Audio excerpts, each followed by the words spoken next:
Good evening, ladies and gentlemen. I'm Fake Press Secretary Rye, and I'm here to answer any and all of your questions tonight. Let's go ahead and start with you. Oh yeah, hey, thanks for answering our questions. I was just wondering if we were going to win the war on terror anytime soon. I mean, if you count the Gulf War, we've been in Iraq for like 30 years and Afghanistan for 20. Are we going to win this war at some point, or what's going on with that? Listen, we can never end this endless war on terror. We absolutely need to spend millions of dollars on defense contractors every day. That's what keeps this economy going. We have to prop up these fake terrorists like ISIS and Osama bin Laden. Our CIA works day and night to create those terrorists in order for us to have an enemy to fight and spend millions of dollars on in the third world. Next question.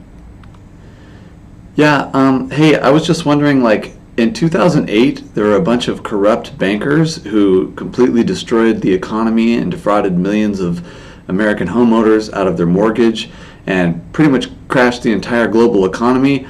Are we ever going to get justice on any of that? There's absolutely no way we're going to bring any of those bankers to justice. Those bankers funded my last campaign. They're going to fund my next campaign, and they're going to fund the next guy's campaign after me. There's no way we're going to bring any of those bankers to justice. Next question. Yeah, while we're talking about the American economy, the Federal Reserve just keeps printing money in an endless Ponzi scheme of quantitative easing, and I was just curious, that robs every American of their net worth every single day. Are we ever going to stop quantitative easing or printing money? Absolutely not. Printing money is the lifeblood of our economy.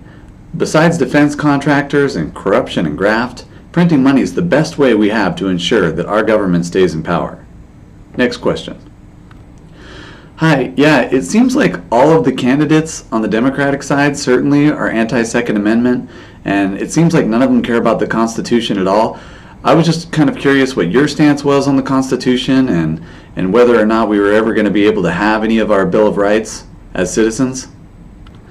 Absolutely not, Jim, and let me tell you why. We are trying to make a one-world government under globalist rule, from the UN all the way up to the Rothschilds and Rockefellers. There's no way we can allow local or state or any kind of smaller government to even exist. It all has to be one giant hegemonic globalist structure, filtering all of that money straight to the big giant corporate banks. Next question. Yeah, there's been a lot of evidence that the elections have been rigged.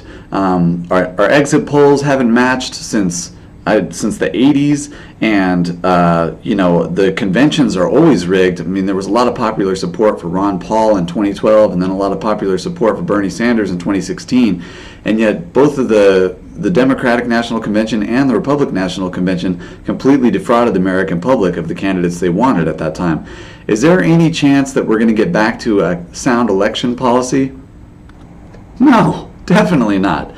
If we had sound elections, we wouldn't be on this march towards global tyranny that the UN wants us on. Absolutely not.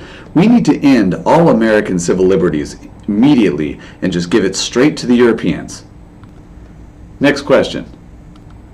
Hi, yeah, I had a couple of questions about the revolving door and the FDA. It seems like, with autism continuously on the rise and a serious crisis in male fertility and several other, a cancer epidemic that's just run wild, is there any chance that we're going to have some kind of checks and balances in the FDA that's actually going to stop big pharmaceutical companies from exploiting the American people and poisoning them to death? What you need to understand is the American government and the American media work hand in hand together to make sure that they continue to keep power at all costs. We can't allow freedom of information. We can't allow freedom of thought, freedom of speech. We absolutely need to maintain this control by all means possible. And the collusion between big media and big government and the pharmaceutical companies, that's all a big part of that. If people weren't on Prozac and Zoloft and opiates, they might actually get mad and do something. So no, we're not ever going to replace the FDA with an accountable agency. Next question.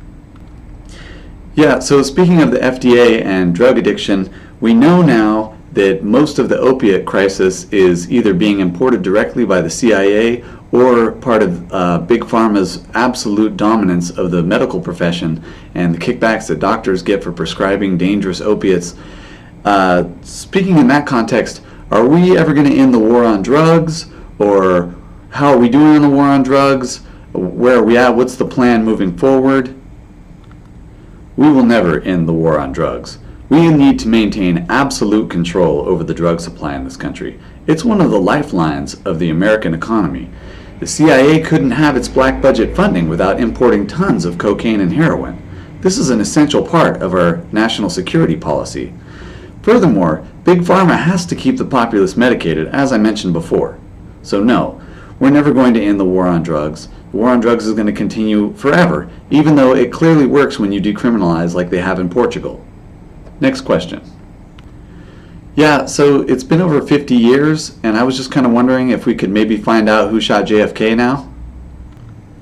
Absolutely not. Next question. So during the campaign last time, Donald Trump said that he might lock Hillary Clinton up. Now, she deleted all of her emails after being subpoenaed.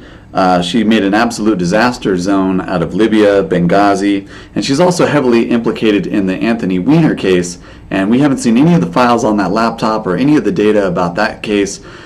Are we ever going to subpoena or, bring Hillary Clinton to justice? Not a chance. We're not going to bring Hillary Clinton to justice. We're not going to bring John Podesta to justice. We're not going to bring Kevin Spacey to justice, Bill Clinton to justice. Any of the pedophiles that run Hollywood, we're not bringing any of them to justice.